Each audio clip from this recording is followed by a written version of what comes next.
ಅಂತಿಮ ಹಂತಕ್ಕೆ ನಾವೀಗ ಬಂದಿದ್ದೀವಿ. ಚರ್ಚೆನ ಮುಂದುವರಿಸ್ತೀನಿ. ಐವಾನ್ ಡಿಸೋಜ ಅವರೇ, ಈಗ ಬಿಜೆಪಿ ಅವರ ಮೇಲೆ ಆರೋಪ ಮಾಡಿದ್ದು ಸಾಕು ಇಲ್ಲಿ ತನಕ. ಈಗ ಮುಂದೇನಾಗಬೇಕು ಅಂತ ನಿಮ್ಮ ಆಗ್ರಹ? ಟೈಮ್ ಕಡಿಮೆ ಇದೆ, ಬೇಗ ಹೇಳಿ. ಹೌದು, ಈಗ ಅರವಿಂದ್, ನಾನು ಏನು ಹೇಳ್ತೇನೆ, ಯಾರಾದರೂ ಅಂತ ಒಬ್ಬರ ಬಗ್ಗೆ ಕನೆಕ್ಷನ್ ಇದೆ ICS ಬಗ್ಗೆ ಅಂತ ಆದರೆ ಆ್ಯಕ್ಷನ್ ತಗೊಳ್ಬೇಕು. ಅದಕ್ಕೆ ನಾವೆಲ್ಲರೂ ಸಹಕಾರ ಕೊಡಬೇಕು. ಹೌದು, ಯಾರು ಯಾರನ್ನು ಕೂಡ ಭಯೋತ್ಪಾದಕರನ್ನು ಶ್ರಮಿಸುವಂಥ ಪ್ರಶ್ನೆ ಇಲ್ಲ, ಸಮಾಜ ವಿರೋಧ ಶಕ್ತಿಗಳನ್ನು ಶ್ರಮಿಸುವಂಥ ಪ್ರಶ್ನೆ ಇಲ್ಲ.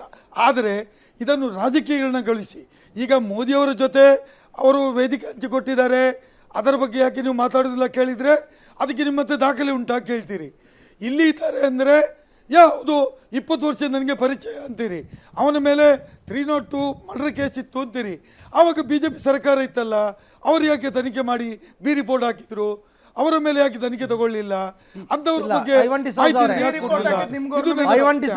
ಮಾಹಿತಿ ಇಲ್ಲ.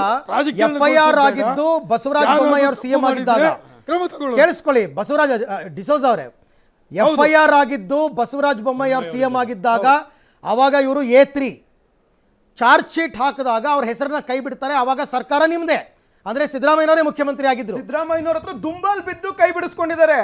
ಸಿದ್ದರಾಮಯ್ಯನವ್ರ ಹತ್ರ ದುಂಬಾಲ್ ಬಿದ್ದು ಕೈ ಬಿಡಿಸ್ಕೊಂಡಿರ್ತಾರೆ. FIR ಮಾಡಿದವರು ಯಾಕೆ ಬಿಟ್ರು? FIR ಆದ ಕೂಡಲೇ ಅರೆಸ್ಟ್ ಮಾಡಿಲ್ಲ. ಅಂದ್ರೆ ಹಾಗಾಗಿ BJP ಅವರು ಇದಕ್ಕೆ ಕಾರಣ. ಅವರನ್ನು ಬಿಟ್ಟದ್ದೇ BJP ಅವರು, ಬಿಟ್ಟದ್ದೇ BJP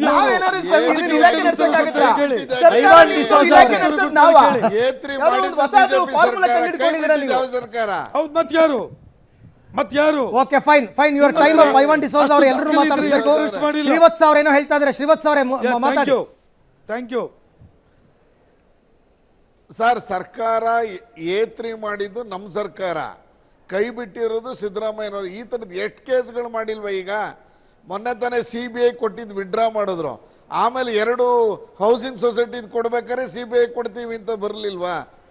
ತಮಗೆ ಯಾವ್ದು ಬೇಕೋ ಅದನ್ನು ಕೊಡೋದು, ತಮಗ್ ಬೇಡದೇ ಇರೋದನ್ನ ವಿಡ್ರಾ ಮಾಡುವಂತ ಇದು ಈ ಸ್ಥಿತಿ ಈ ಸರ್ಕಾರದ ಮೇಲೆ. ಸರಿ, ಈಗ ಶ್ರೀವತ್ಸ ಅವರೇ, ಕೊನೆಯದಾಗಿ ಸರ್ಕಾರದಿಂದ ಏನಾದ್ರು ಆಗ್ರಹ ಇದೆಯಾ ರಾಜ್ಯ ಸರ್ಕಾರಕ್ಕೆ?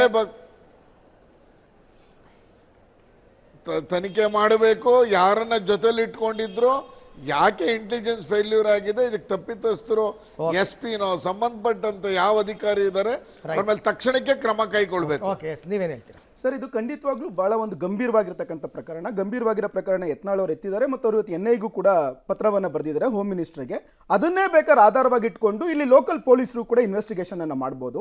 ಹಾಗಾಗಿ ತಕ್ಷಣಕ್ಕೆ ವಿಜಯಪುರ ಜಿಲ್ಲೆಯ SP ಅವರು ಮತ್ತು ಹುಬ್ಬಳ್ಳಿ ಧಾರವಾಡದಲ್ಲಿ ಕಾರ್ಯಕ್ರಮ ಆಯೋಜನೆ ಆಗಿದ್ರಿಂದ ಹುಬ್ಬಳ್ಳಿ ಕಮಿಷನರೇಟ್ ಇದಕ್ಕೆ ಸಂಬಂಧಪಟ್ಟಂತೆ ತಕ್ಷಣಕ್ಕೆ ಆಕ್ಷನ್ಗೆ ಬಂತು ಅಂತಂದ್ರೆ ಒಂದು ಫೈರ್ ಎನ್ಕ್ವೈರಿ ಆಗುತ್ತೆ.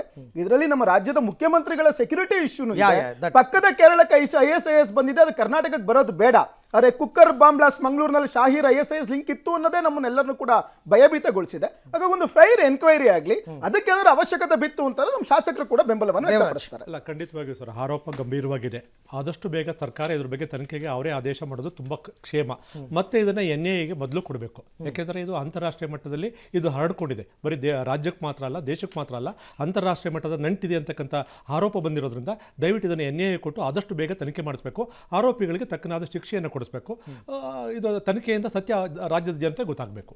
ಇದನ್ನು ನಾವು ಒತ್ತಾಯ ಮಾಡ್ತೀವಿ. ಬಟ್ ಹಂಗಾದ್ರೆ ಈಗ ಯತ್ನಾಳ್ ಅವರು ಮಾಡಿದ್ದೇ ತಪ್ಪು ಅಂತಾರಲ್ಲ, ಅದಕ್ಕೆ ಇಲ್ಲ, ಖಂಡಿತವಾಗಿ ಸರ್, ಆರೋಪ ಮಾಡೋದೇ ತಪ್ಪು ಅಂತ ಹೇಗೆ ಹೇಳ್ತೀನಿ. ಇವಾಗ ಪೊಲೀಸ್ ಇಲಾಖೆ ಯಾವುದೇ ಒಂದು ಆಕ್ಷನ್ ತಗೋಬೇಕಾದ್ರೆ ಮಾಹಿತಿದಾರರು ಮಾಹಿತಿ ಕೊಟ್ಟರೆ ಮಾತ್ರ ತೊಗೊಳಕ್ಕಾಗೋದು.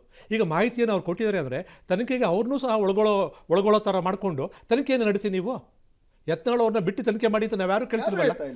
ಯತ್ನಾಳ್ ಅವ್ರನ್ನ ಕರೆಸಿ ತನಿಖೆ ಮಾಡಿ, ನೀವು ಅವ್ರ ಹತ್ರ ಇರ್ತಕ್ಕಂಥ ಮಾಹಿತಿಗಳನ್ನು ತರ್ಕೊಂಡು ಯಾರೋ ಆರೋಪಿಗಳಲ್ಲಿ ಆರೋಪ ಇರ್ತಕ್ಕಂಥವ್ರ ಬಗ್ಗೆ ಸತ್ಯ ಇದೆಯಾ ಇಲ್ವಾ ಅಂತಕ್ಕಂಥ ತನಿಖೆ ಮಾಡಿ. ನೀವು ಆ ನಂತರ ತಾನೇ ಗೊತ್ತಾಗೋದು. ಇವಾಗ ಯತ್ನಾಳ್ ಅವ್ರು ತಪ್ಪು ಮಾಡಿದಾರೆ ಇಲ್ಲ ಅಂತಕ್ಕಂಥ ಗೊತ್ತಾಗೋದು ತನಿಖೆ ಆದ್ಮೇಲೆ ತಾನೇ ಗೊತ್ತಾಗೋದು. ಐವಾನ್ ಡಿಸೋಜ ಅವರೇ, ಥ್ಯಾಂಕ್ ಯು ನಮ್ಮ ಜೊತೆ ಜಾಯ್ನ್ ಆಗಿದ್ದಕ್ಕೆ. ಶ್ರೀವತ್ಸ ಅವರು thank you very much join ಆಗಿದ್ದಕ್ಕೆ. ಹಾಗೆಯೇ ವಿನಯ್ ಬಿದ್ರಿ ಥ್ಯಾಂಕ್ ಯು. ಮತ್ತೆ ದೇವರಾಜ್ ಅವರೇ ಧನ್ಯವಾದ. ಯಾವುದಾದ್ರೂ ಒಬ್ಬ ವ್ಯಕ್ತಿಯ ಬಗ್ಗೆ, ಒಬ್ಬ ಭಯೋತ್ಪಾದನೆಯ ಬಗ್ಗೆ ಅಥವಾ ಏನಾದರೂ ಒಂದು ಆರೋಪಗಳು ಬಂದ ತಕ್ಷಣ ನಮ್ಮ ದೇಶದಲ್ಲಿ ಅವನು ಮೊದಲು ಯಾವ ಧರ್ಮದವನು ನೋಡ್ತಾರೆ, ಯಾವ ಜಾತಿಯವನು ನೋಡ್ತಾರೆ. ಅದಲ್ಲಪ್ಪ ವಿಚಾರ, ಮೊದಲು ಭದ್ರತೆಯ ವಿಚಾರ ತನಿಖೆ ಮಾಡ್ರಪ್ಪ ಅಂತಂದರೆ ಅದ್ರ ಬಗ್ಗೆ ಮಾತೇ ಆಡಲ್ಲ, ರಾಜಕೀಕರಣಗೊಳಿಸ್ಬಿಡ್ತಾರೆ. ಹಾಗಾಗಿರೋದ್ರಿಂದನೇ ಭದ್ರತಾ ವೈಫಲ್ಯಗಳು ಜಾಸ್ತಿ ಆಗ್ತಾ ಇರ್ತಕ್ಕಂಥದ್ದು. ನೋಡೋಣ ರಾಜ್ಯ ಸರ್ಕಾರ ಮತ್ತು ಕೇಂದ್ರ ಏನು ಕ್ರಮ ತಗೊಳುತ್ತೆ ಅಂತ. ಇದಾಗಿತ್ತು